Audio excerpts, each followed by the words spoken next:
হারিয়ে যাব তোমার ভালোবাসায়, প্রতিপলে আছো প্রভু। হারিয়ে যাব তোমার ভালোবাসায়, প্রতিপলে আছো প্রভু। তোমার বাণীর ওই আলোতে পেয়েছি নিজেকে, প্রিয় যিশু। প্রভু যীশু খ্রিস্টের নামে সকলকে জানায় অভিনন্দন। যদি আজ প্রভু যীশুর অস্থি পাওয়া যায় তাহলে কি হবে?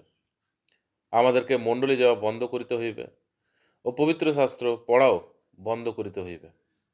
প্রার্থনা করাও বৃথা হইবে এবং তার প্রতি যে বিশ্বাস সেটিও বৃথা হইবে। এই জন্য প্রেরিত পৌল তিনি বলছেন 1 কোরিন্থীয় 15 অধ্যায় তার 14 পদে, আর খ্রিস্ট যদি উত্থাপিত না হইয়া থাকেন তাহা হইলে তো আমাদের প্রচারও বৃথা, তোমাদের বিশ্বাসও বৃথা। কিন্তু সেইরূপ হয়নি। যদিও প্রভু যীশু 2000 বছর আগে সেই ক্রুশে মরিলেন, যদিও তাহাকে কবর প্রাপ্ত করা হইল, কিন্তু ঈশ্বর তার পুত্র প্রভু যীশু খ্রিস্টকে তৃতীয় দিনে কবর থেকে উঠাইলেন, জীবিত করিলেন।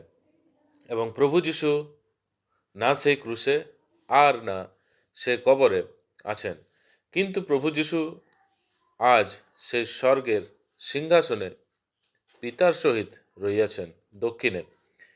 সেই রূপ মহান প্রভুকে আজকে আমরা পেয়েছি, সেই জন্য ঈশ্বরকে আমরা ধন্যবাদ দিতে পারি। প্রভু যীশু 2000 বছর পূর্বে বলিয়াছিলেন, প্রকাশিত বাক্য তার 1 অধ্যায় 18 পদে, আমি মরিয়াছিলাম, আর দেখো আমি যুগ পর্যায়ের যুগে যুগে জীবন্ত, আর মৃত্যুর ও পাতালের চাবি আমার হস্তে আছে। এই পৃথিবীর ওপর যত কবর আছে সেই সমস্ত ভর্তি অবন্ধ রইয়াছে। সেইরূপ আমরা আদি পুস্তকের শেষে পাই, সেই কবরের নাম মাগদেলহ। সেই কবর বন্ধ রইয়াছে, সে কবর আপনি ভর্তি পাবেন।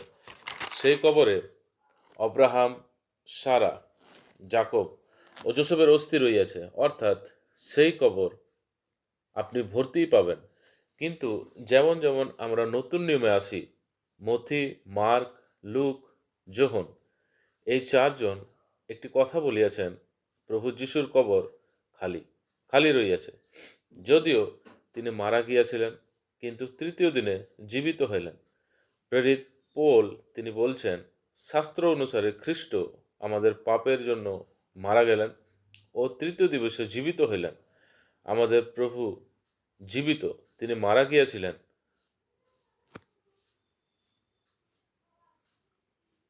কার জন্য? আমাদের নিমিত্ত। পাপ আমরা করিয়াছিলাম, দোষ আমরা করিয়াছিলাম, কিন্তু প্রভু সমস্ত দোষ আর পাপ নিজের স্কন্ধে নিলেন। যা মৃত্যুদণ্ড আমাদের ছিল তা তিনি নিজের উপরে নিলেন ও আমাদেরকে নতুন জীবন দিলেন, আমাদেরকে উদ্ধার দিলেন, পাপের ক্ষমা দিলেন, সেই ক্রুশের প্রাণ দিয়ে করিলেন। তার সমস্ত রক্ত আমাদের জন্য বহালেন। সেই দণ্ড আমাদের ছিল, কিন্তু তিনি আমাদের জন্য সমস্ত দণ্ড সহ্য করিলেন। বাইবেল অনুসারে পাপের বেতন মৃত্যু।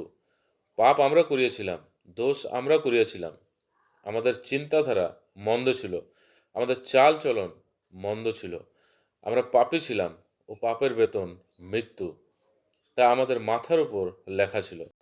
কিন্তু এই দণ্ড কে নেবে, কে সহ্য করিবে? তখন প্রভু যিশু আমাদের জন্য এলেন।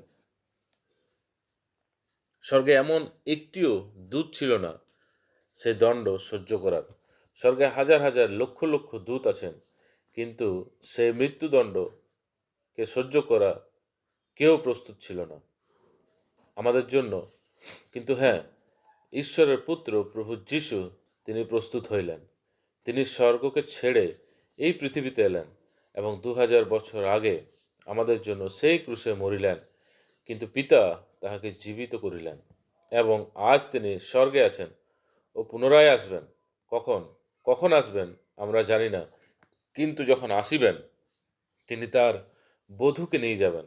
যাহারা প্রভু যীশুকে বিশ্বাস করিয়াছে তাহাদেরকে তিনি সঙ্গে নিয়ে যাবেন, এবং যাহারা তাহাকে বিশ্বাস করেনি তাহাদের বিচার হইবে, এবং শেষে তাহাদেরকে নরকে নিক্ষিপ্ত করা হইবে। কারণ বাইবেল বলে, যে কাহারও নাম জীবন পুস্তকে লেখা নেই তাহাদেরকে অগ্নির হতে নিক্ষিপ্ত করা হইবে, এবং সেটি তৃতীয় মৃত্যু। মৃত্যু আসার পূর্বে প্রভু যীশুকে উদ্ধারকর্তা হিসাবে স্বীকার করা আবশ্যক, কেননা মৃত্যু কার কখন কোথায় হবে কেউ জানে না। কিন্তু মৃত্যুর আগে প্রভু যীশুকে উদ্ধারকর্তা হিসাবে স্বীকার করা আবশ্যক, নিজের জীবন তার হাতে সমর্পণ করা আবশ্যক। আপনিও যেন এই মতো করিতে পারেন। প্রভুর কাছে আপনার জন্য আমাদের এই বিনতি।